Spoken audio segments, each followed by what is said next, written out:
귀한 찬양 감사를 드립니다. 오솔길을 걸어 보신 적이 있으신가요? 한적한 시골길 내지는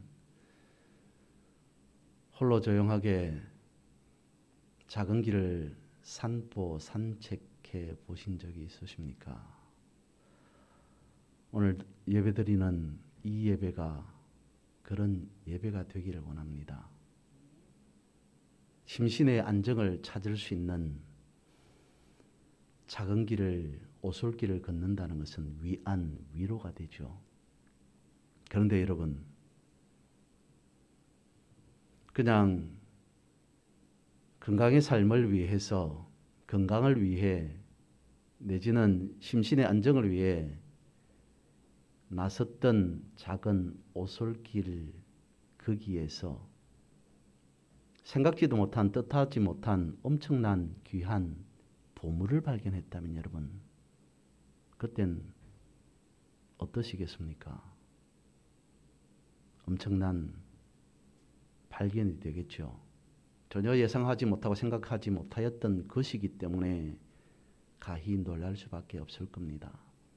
오늘 여러분들은 어떤 마음으로 이 귀한 성전에 올라오셨습니까? 산보하듯이 오솔길을 걸어가듯이 그런 마음으로 이 자리에 왔을지라도, 그러나 그 속에서 이 예배 시간을 통하여서 하나님께서 허락하시는 생각지도 못하였던, 예상치 못하였던 놀라운 은혜와 축복이 여러분에게 더하여지기를, 임하여지기를 주님의 이름으로 축복합니다. 오늘 우리들은 오순절 성령 강림 이후의 삶을 살아가고 있습니다. 그래서 무엇보다도 성령을 기억해야 하는, 그런 기억하며 살아가야 하는 그러한 절기를 맞이한 것이죠. 그래서 성령에 대해서 한번 말씀을 살펴보고자 합니다. 오늘 본문의 말씀은 이렇게 말씀하고 있습니다. 성령을 따라 행하라. 여기에서 행한다라고 하는 말은 길을 따라 걸어간다는 겁니다. 산보, 산책한다는 말이에요. 그러면 길이라고 하는 것은 이미 나 있는 것이지 않습니까? 그래서 행한다라고 하는 이 말은 정해져 있는 주어진 방식에 따라간다는 의미입니다. 곧 성령을 따라 행한다는 것은 성령의 방식대로 살아간다는 것입니다. 다른 방식이 아니라 어떤 방식요? 성령의 방식 따라 살아가는 것, 그것이 성령을 따라 행한다는 것입니다. 그러면 성령의 방식이란 어떤 걸까요? 요한 1서 5장 6절에서는 말씀하고 있습니다. 성령은 진리이시다 말씀하시고요.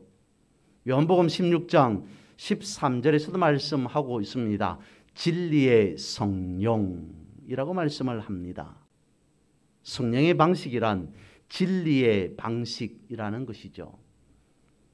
지난번 수요일 날에 진리에 대해서 말씀을 드린 적이 있습니다.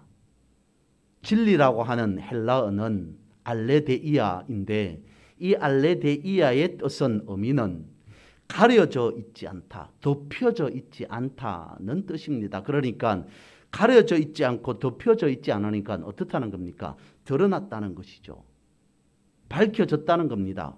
그걸 두고 진리라고 하는데요. 이 알레데이아라고 하는 헬라어에 해당하는 히브리어는 에메터입니다. 에메터라고 하는 것은 확실한 겁니다. 정확한 겁니다. 더 나아가서 참으로, 진실로라고 하는 의미를 가진 것이 에메터라는 거죠. 그런데 여러분, 참으로, 진실로라고 하니까 우리의 귀에 익숙한 말 아닙니까? 에메트라고 하는 것은 다름 아닌 아멘이라고 하는 그 말입니다. 여러분, 아멘이라고 하는 것은 참으로 그렇게 되기를 원합니다. 진실로 그렇게 이루어지기를 원합니다. 라고 하는 뜻이지 않습니까? 여러분, 그러면 여러분들은 하루에 얼마만큼 아멘을 고백하며 살아가고 계십니까? 나는 하루에 얼마만큼 진실로 그렇게 되기를 원합니다. 참으로 그렇게 이루어지기를 원합니다. 라고 하는 그 고백을 하며 살아가고 계십니까? 다시 한번 아멘에 대해서 생각해 보면, 그러면 진실로 참으로 라고 하는 이 말 안에서 무엇이 진실로 참으로 그렇게 되기를 원한다는 것입니까? 말씀대로요. 참으로 내가 말씀대로 그렇게 되기를 원합니다. 참으로 내가 진실로 말씀대로 그렇게 되기를 원합니다. 라고 하는 것이 진리라는 겁니다. 그것이 아멘이라는 겁니다. 늘 언제나 마음속에 아멘을 품고 아멘을 고백하며 살아간다는 것은 진리를 따라 살아간다는 거죠.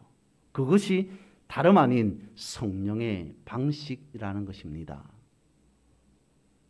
우리가 아멘을 놓쳐버리면, 우리가 아멘을 잃어버리면 결국은 우리는 세상 유혹 따라 살아갈 수밖에 없습니다.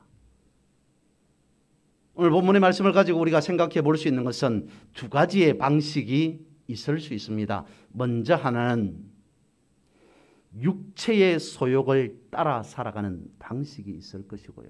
그 다음에는 성령의 방식, 성령의 방식대로 살아가는 삶이 있는 것이죠. 여기서 먼저 첫 번째 육신의 방식, 육체의 소욕에 따라 살아가는 삶의 방식에 대해서 살펴봅니다. 성경은 우리에게 이렇게 말씀하고 있죠. 우리가 그리스도와 함께 십자가에 못 박혔다라고 말씀을 하고 있습니다. 그때에 우리는 무엇을 십자가에 못 박았다는 걸까요? 육체의 소욕을 따라 살아가는 삶의 방식을 십자가에 못 박았다라고 하는 말입니다.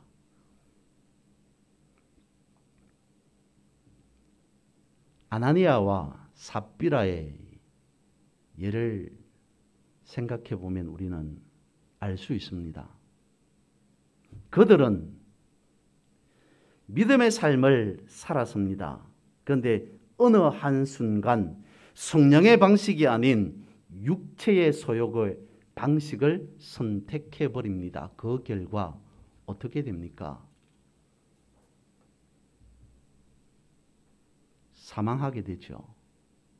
사도행전 5장 3절에서 말씀하고 있습니다. 베드로가 이르되 아나니아야 어찌하여 사탄이 내 마음에 가득하여 내가 성령을 속이고 땅값 얼마를 감추었느냐. 사도행전 5장 3절 말씀에서 이렇게 말씀하고 있습니다. 내가 어찌하여서 성령을 속였느냐 라고 말씀을 하고 있습니다. 이 말을 바꿔서 생각해 보면 내가 어찌하여서 육체의 소욕을 따라 살아갔느냐, 내가 어찌하여서 육체의 방식을 선택하였느냐라고 하는 그 말인 것이죠. 원래는 육체의 방식을 따라가다가 그 이후 예수 믿고 구원받아 성령의 방식을 따라 살아가는 것이 올바른 순서이겠죠. 그것이 성령의 회복 아니겠습니까? 그런데 이 두 사람은 그렇지 않았습니다.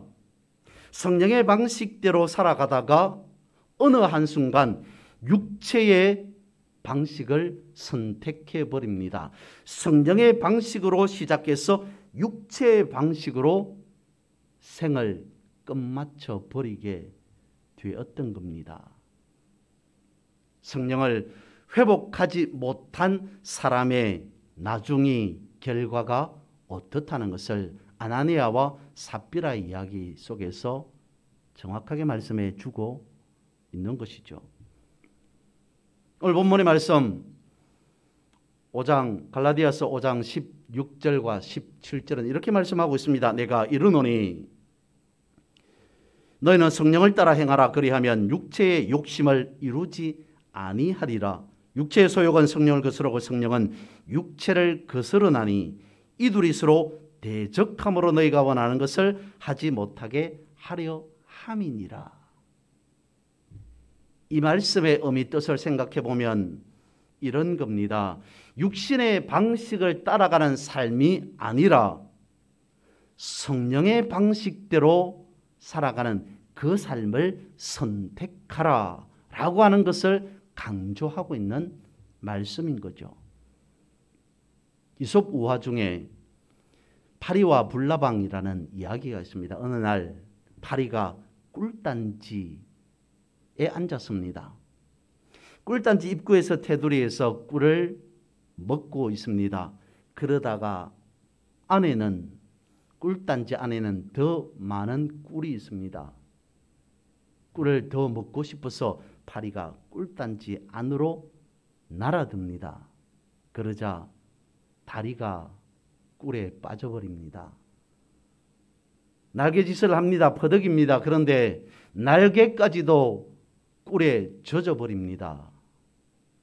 벗어날 수가 없습니다. 그 모습을 본 불나방이 비웃으며 말을 합니다. 아니, 그냥 입구에서 적당히 꿀을 먹으면 되지 욕심 많게 꿀단지 안으로 속으로 들어가서 죽게 생겼다라고 비웃었습니다. 날이 저물었습니다. 불을 환하게 밝힙니다. 불나방은 쏜살같이 불 속으로 날아듭니다. 불에 타 죽고 말았습니다. 우리의 인간의 사람의 욕심이 어떠한가라고 하는 것을 잘 설명해 주고 있는 것이죠. 육체의 소욕을 따라 살아가는 그 결과가 나중에 어떻다는 것을 잘 말해주고 있는 이야기인 겁니다. 야고보서 1장 15절은 말씀하고 있죠. 욕심이 잉태한 적 죄를 낳고 죄가 장성한 적 사망을 낳느니라. 육체의 소욕을 따라 살아가다 보면 나도 모르게 육체에 완전히 복종해 버릴 수밖에 없습니다. 그걸 두고 우리는 중독이라고 하죠. 여러 가지 중독이 있지 않습니까? 게임 중독, 도박 중독, 여러 가지 중독들이 있습니다. 나중에 결과가 어떻다는 것을 뻔히 알면서도 거기에서 헤어나지 못합니다. 빠져들어서 도저히 벗어날 수 없습니다. 그것을 중독이라고 하지 않습니까?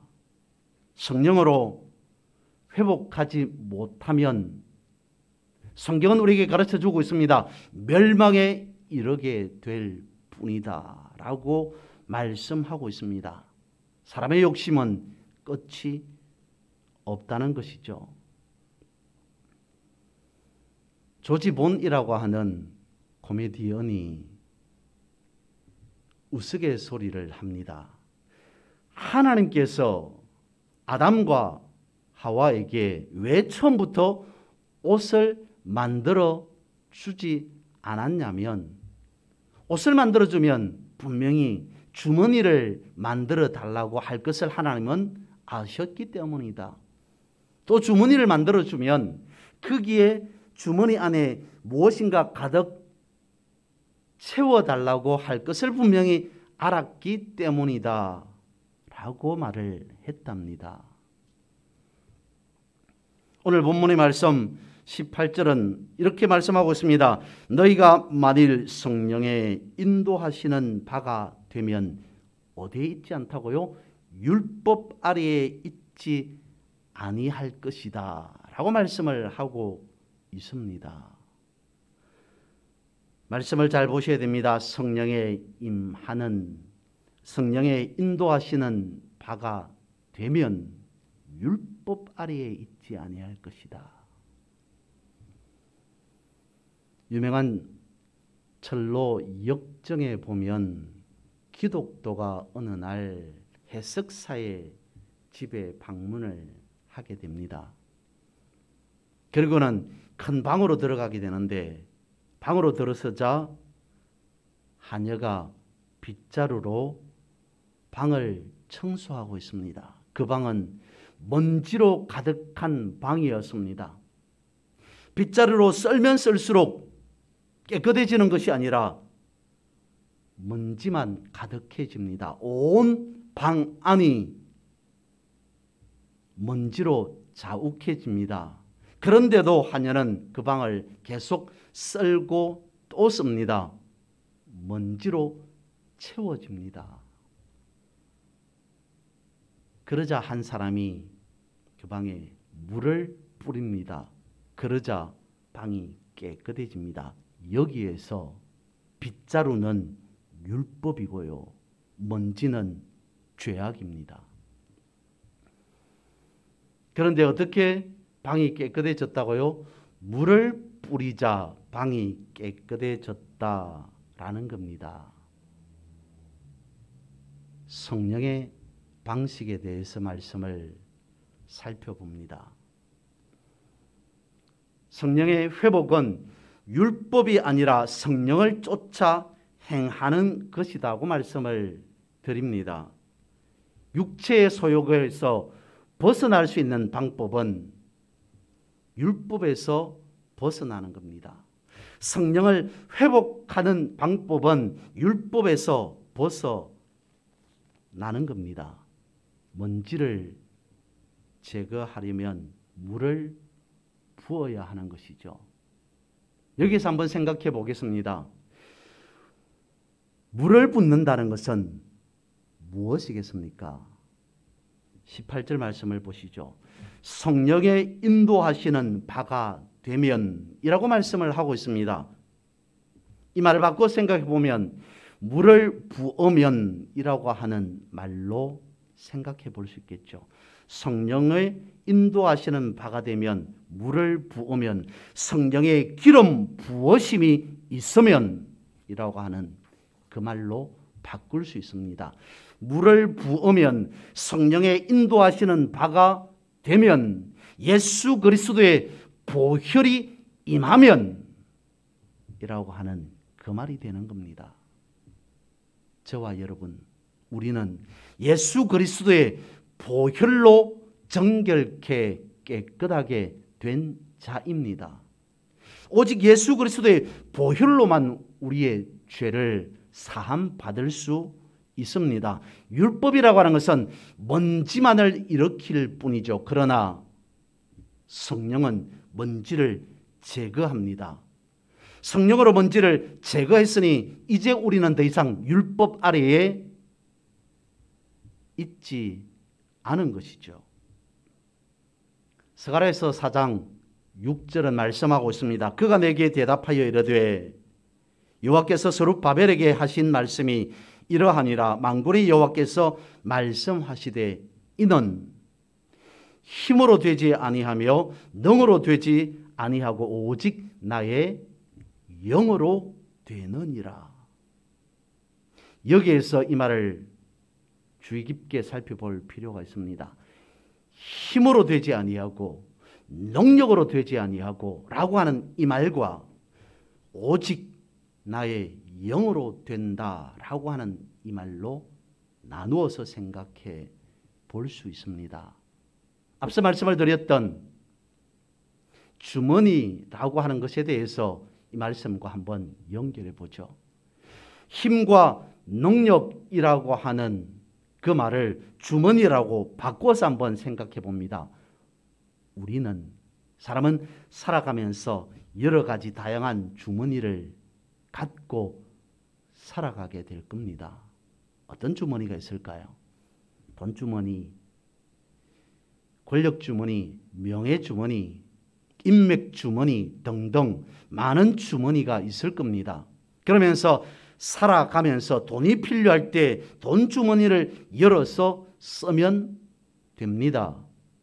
인맥 주머니를 열어서 어떤 문제를 해결하고자 할 때 아는 사람을 통해서 그 문제를 해결할 수 있습니다.